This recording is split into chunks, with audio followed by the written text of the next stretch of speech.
kugenda mbibabwira n'ubundi ko ngiye kwakira mugenzi wanjye Dewina. Ikaze muri studio z'Akadi Icyizere Dewina. Okay, murakoze cyane Joseline, ndagushimiye cyane kuma ikaze muri gahunda za Radio Icyizere. Tubaye ikaze ngo tubwire byinshi muri ino si ya siporo cyangwa se imyidagaduro.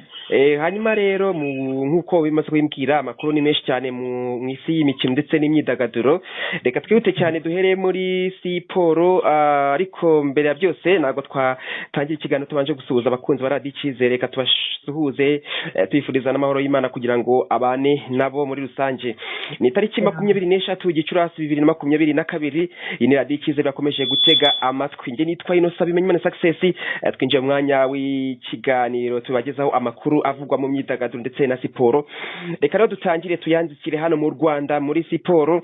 Abana bahagarariye u Rwanda mu gikombe cy'isi cyateguwe n'ikipe ya Paris Saint-Germain bageze ku mukino wa nyuma. Match yabo bagomba gukina yagomba kuba kuri munsi ndetse yanatangiye, bagomba kuba ni ikipe ya Brazil bagomba kuba bahura.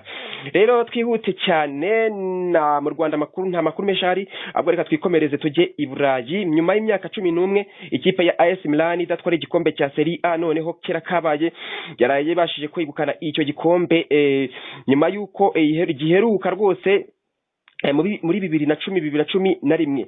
AS Milan rero yegukanye icyo gikombe ku manota 86, ikurikirwa na Inter Milan ifite amanota 88, Napoli ku mwanya wa gatatu n'amanota 79, Juventus n'amanota 70, hanyuma ikipe ya nyuma ni ikipe ya Venezia n'amanota 27. Tukiri mu mikino cyane aho ngaho i Burayi, ni inkuru yamaze kumenyekana cyane ku ikipe ya Manchester City cyangwa se Man City yaje kwegukana n'ubundi Premier League 2021-2022.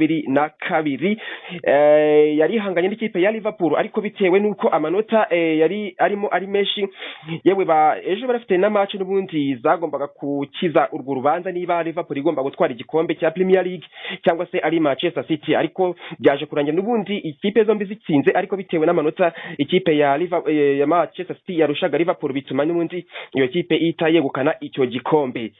Hanyuma reka tujye mu myidagaduro. Bamwita Alpha Rwirangira, baramuzi neza cyane, n'umuhanzi wegukanye icyitwa Task Project FM muri 2009, aza kwegukana n'abandi ma awards. Ni umuhanzi navango w'umuhanga cyane, turamuzi neza cyane. N'umuhanzi rero akaba Istanbul yaratangaje ko agiye gusohora album iriho indirimbo 12. Rero mu byatangaje yavuze yuko idiri album yiwe izasohokaho indirimbo yitwa Victorious, ari kumwe n'umuhungu we witwa Princess.